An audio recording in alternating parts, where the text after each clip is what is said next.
चलिए शुरू करते हैं। ट्रिकोणोमेट्री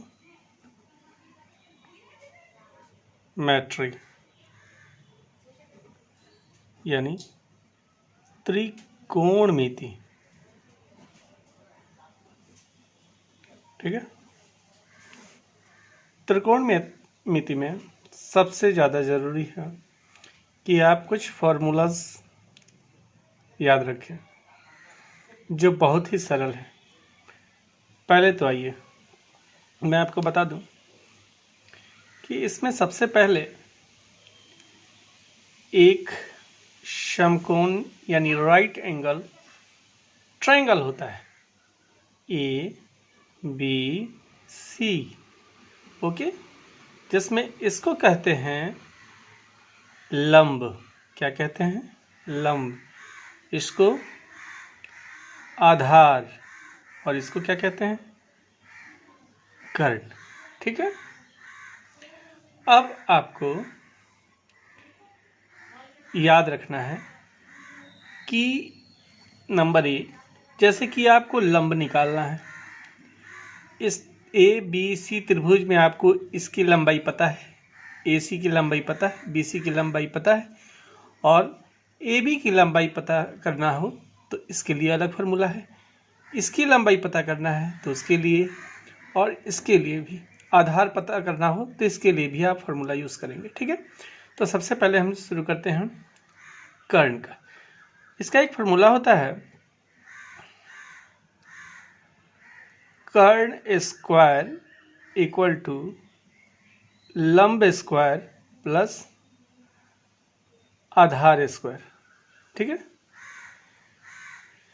इस एक फार्मूला के जरिए आप ये लंब, आधार, कर्ण सब कुछ निकाल सकते हैं।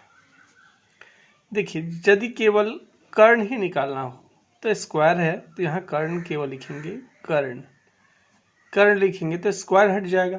जब स्क्वायर इधर से हटेगा तो इधर रूट चढ़ जाएगा। स्क्वायर हटाने का मतलब है कि इधर रूट चढ़ाना पड़ेगा आपको। लंब स्क्वायर प्लस आधार स्क्वायर। ठीक है। उसी तरह आप लंब को यदि निकालना चाहते हैं कि लंब बराबर क्या होता है तो क्या होना चाहिए, तो ध्यान दीजिए, लंब यही है, आधार को उधर भेजेंगे तो क्या होगा? कर्ण माइनस आधार इक्वल टू लंब, यानी उसी को हम लिखेंगे लंब इक्वल टू कर्ण स्क्वायर माइनस आधार स्क्वायर।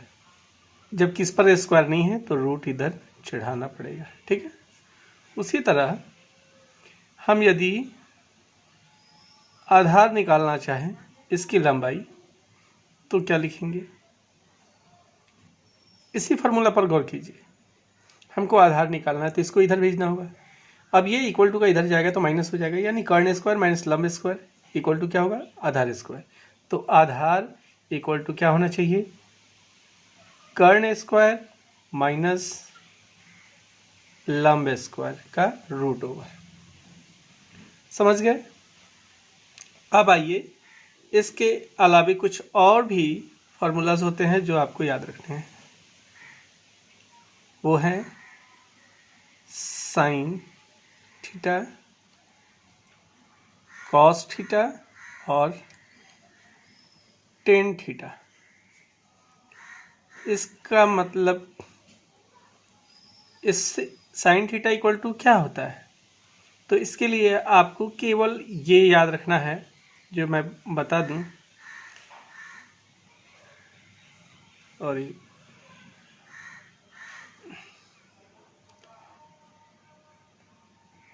लाल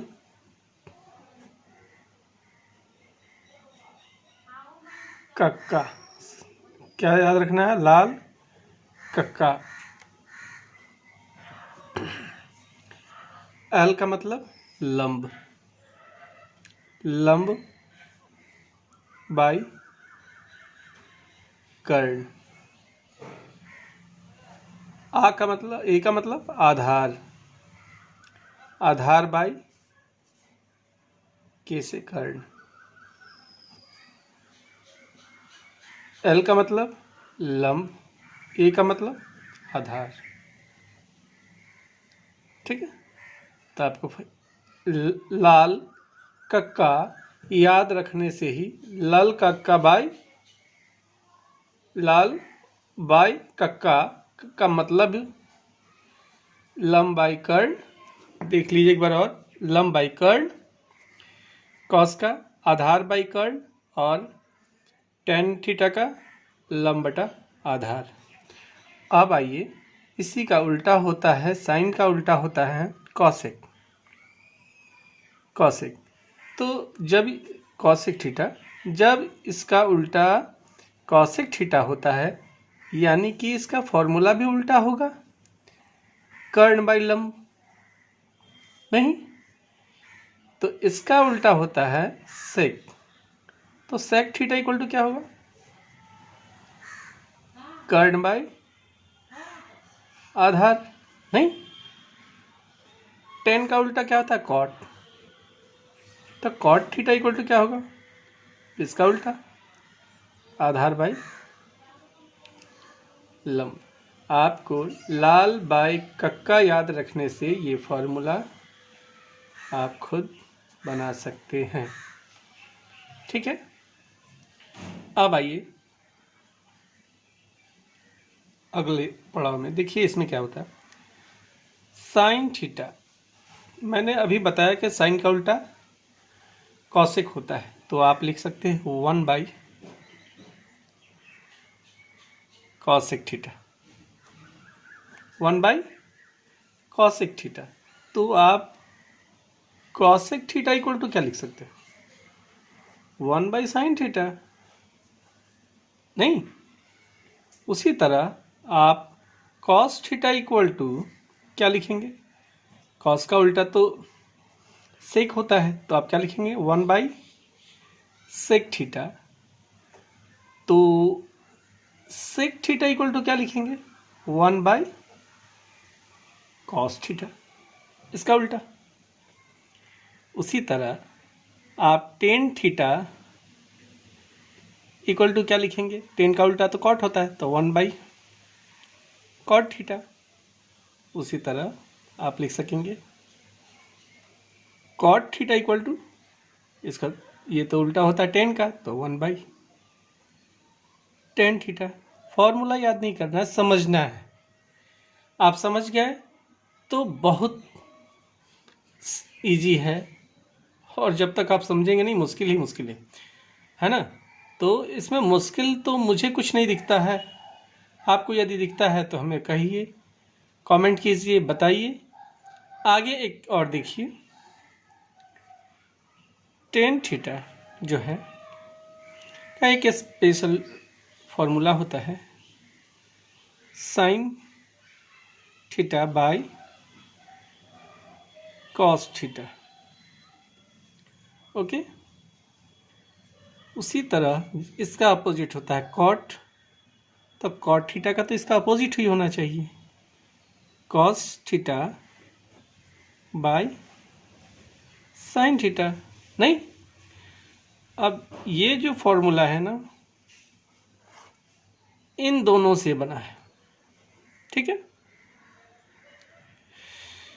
इन दो साइन थीटा और कॉस थीटा से बना है। मैं इसको एक्सप्लेन करके बताऊं, चलिए देखते हैं।